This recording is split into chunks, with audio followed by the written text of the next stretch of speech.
Will Hearts continue their unbeaten start to this season, or will Dundee United wake up from their European nightmare? Welcome back, guys, to Son of Scotland TV. We're here to preview match day 3 of the Cinch Premiership. It's Heart of Midlothian taking on Dundee United on Sunday the 12th of August. Big game for both teams for different reasons. And what I find really interesting about this game, we've got one team coming off of a European failure, a European demolition job, one team that has just exited Europe, yet the other team is just about to enter Europe. So as Hearts prepare for their first European game of the season, Dundee United have just played their last European game of the season. Now, does it have any bearing on the match itself? You know what? Probably not, but I did think it was a bit interesting how, these two teams play with one of them, exiting Europe and the other one about to enter Europe. Now, in terms of Dundee United's 7-0 defeat to AC Alkmaar, will that play any part in this game? I think it will, and I don't think it's going to be a negative thing for Dundee United. I thought when they beat them at TYNECASTLE and they played Livingston, I said in the preview, I said that I could easily see Livingston winning. I didn't think Dundee United would win that game. I think I picked a draw. But I said a draw, but I would not be surprised if Livingston ended up beating Dundee United. And they did. I think Dundee United obviously were happy with the AC Alkmaar win. They did rest players against Livingston. They took that game lightly. And I think they were focusing their attention on the following tie the next week. But of course they don't have that now. They're coming off a 7-0 demolition job. The fans are not happy. Jack Ross is already coming under pressure, and it could be that Dundee United actually need to perform here and bring a performance and get a result. So I could see that defeat actually having a positive impact on Dundee United rather than a negative one. Normally, when a team is on the wrong end of a hiding, that is the wrong time for you to play that team next, because they need to show up, they need to put in a performance. Dundee United can't lose 7-0 to Alkmaar and then turn up to Tynecastle and get demolished, 3 or 4-0 by Hearts. That just will not be accepted by the Dundee United fans. So I can expect to see a better Dundee United here, and I think we could probably see, I don't think we'll see their best performance of the season, because that probably came against Alkmaar, but I think we'll see a good performance from Dundee United. I think Hearts will need to be close to their best here in order to secure the win. Now, in terms of the starting lineup, we are welcoming back Stephen Kingsley, who should be available to the squad, which is a great boost for me. Kingsley definitely starts. He is in our starting 11. The quality he's got, that left foot, either in open play or set pieces. We know he can deliver crosses. We know he can score free kicks. I kind of think Stephen Kingsley's like the left-back version of James Tavernier. And I know a lot of people might find that controversial and they might not think Kingsley's on Tavernier's level, but I kind of find Kingsley to be a similar player to James Tavernier. I think he's crucial for Hearts. I think he's underrated. I would say he's one of our best players, one of our most key players. So delighted to have him back after he missed the 2 opening league games. I think he will be a massive boost to our team, and he has to start over Cochrane if he is 100% fit and ready to go. Michael Smith, another player that should be fit for selection, should be ready to go.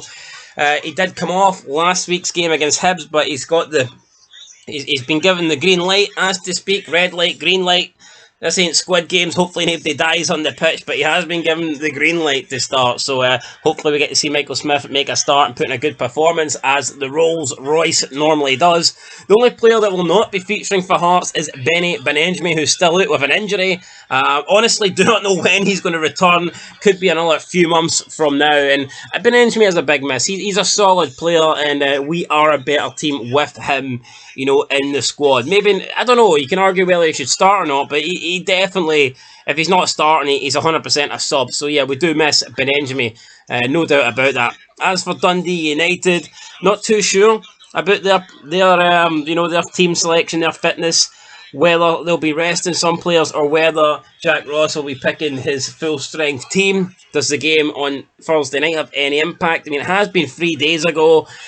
These are all fit footballers. I mean, if you can't play 2 games in 3 days, then honestly, I don't know what's happening with you. And let's be real, Holland's not exactly the biggest journey in terms of flights and stuff like that. I mean, they could have got a team in Eastern Europe when it would have took a lot longer to fly over there. So, I mean, in terms of distance travelled, I mean, Holland isn't that bad. So, I don't think Dundee United will be able to blame like fitness or fatigue or anything like that for this game.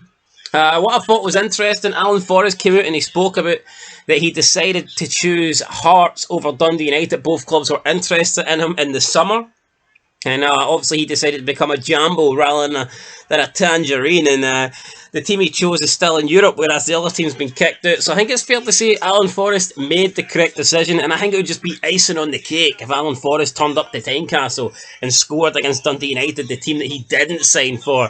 And he scored for the team that he did sign for. So, I mean, I would really like that if Dundee United lost by the hands of Alan Forrest. But here, as long as they lose and we win, I don't care who scores the goals. I mean, it could be 10 own goals for Dundee United as far as I'm concerned. Some news, not really match related, but Michael Stewart, former Hearts man, former Hibs man, I think he played for pretty much everybody, didn't he? He's come out and he said that Hearts should sign up, he should snap up Livingston striker Joe Newble. And you know what, Michael Stewart's a bit of a dick. I mean, nobody really likes Michael Stewart, nobody ever really agrees with Michael Stewart, but I think I've got to agree with him on this. I think Newble is a quality player, and I think he could definitely be a great addition to the Hearts team. So, yeah, Michael Stewart, you know, like they say, a broken clock is right twice a day, and I think this is one of his 2 times. So, yeah, Michael Stewart, I actually agree with you for a change. I would sign Joel Newble. He's looked phenomenal so far for Livingston, and I think that's what we need, you know, a powerful, you know, striker, strong guy that can just, like, run at defences and hold them off. And maybe it could be like our new Mark de Vries, if you're old enough to remember him. You know, he was talented. He was good back in the day. So, yeah, maybe, I don't know, the younger Hearts fans will only remember Mark de Vries, but he was a solid player. And I don't know, I think Newble might even be better than Mark de Vries, so it depends, but we'll see. As for the match itself, I'm hoping Barry Mackay continues his good form. I think he's been tremendous so far.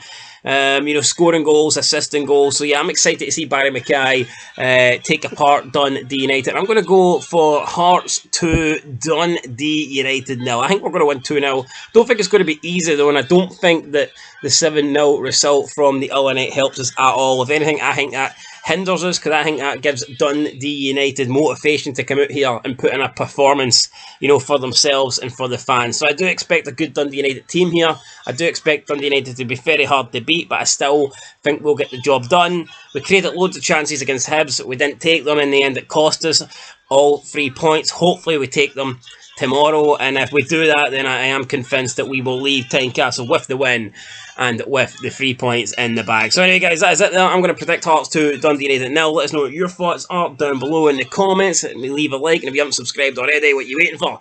Hit that button, and I'll be back tomorrow for the review. But until then, peace.